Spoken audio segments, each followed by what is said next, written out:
nagtatrabaho o ginagawa yung trabaho niya. Trabaho namin yun mandato namin yan. So ginagawa namin yung trabaho namin. Nalimutan nila na ang mandate ng LTO, registration, license, and enforcement. So ginagawa namin yung trabaho namin. Pangalawa, maganda naman yung tanong niya. Ang galing, sobrang pagkakaabusado mo sa kapangyarihan mo, Marcos Lacanilaw. Paano ka nga pala naupo dyan sa LTO? Matanong ko lang, qualified ka ba dyan? Qualified ka bang mamuno dyan sa LTO, Marcos Lacanilaw?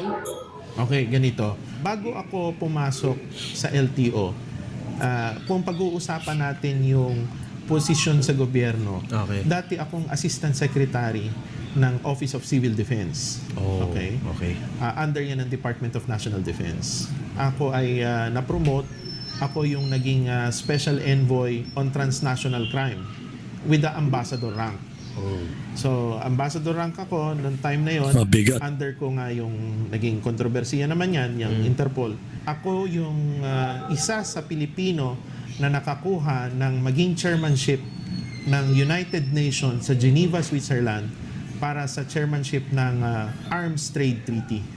So sa buong mundo yon. So pride natin mga Pilipino, naayos naman natin bago ako pumunta ng LTO, nagawa naman namin ang trabaho namin. Pangalawa, alam mo sa totoo lang, marami nang naupong opisyal dati dito. Dating general, dating abogado, pero ano nangyari? Hindi naman naayos ang LTO eh. Ang importante sa LTO, naiintindihan mo yung trabaho mo, yung batas, yung enforcement mo, nagagawa mo. Yung kotse, buhay ko nung araw pa eh. Nagkokotse ako, nagmumotor ako. Alam ko kung ano ang problema ng LTO. Kasi kagaya rin ako ninyo na ano yung hinaing natin sa LTO, alam ko. Alam ko kung anong problema. Sa totoo lang, hindi naman kailangan ng general o abogadong LTO eh. Ang kailangan nito, nauunawaan niya yung buong sistema ng LTO kung paano yung enforcement at programa para sa ikabubuti ng taong bayan.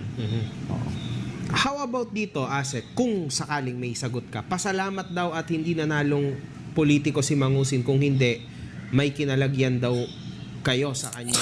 Magdasal daw po kayo kasi hindi siya, nawag siyang manalo bilang politiko. Pasalamat ka, hindi ako nanalo politiko.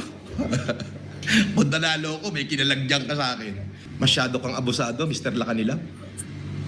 Abusado ka sa kapangyarihan mo. Talaga ba? Parang baligtad yata yun Parang ikaw yata yun, Norman Mangusin. Inaabuso mo yung pangalan na Marcos para gamitin ang kapangyarihan na Marcos at respetuhin ka.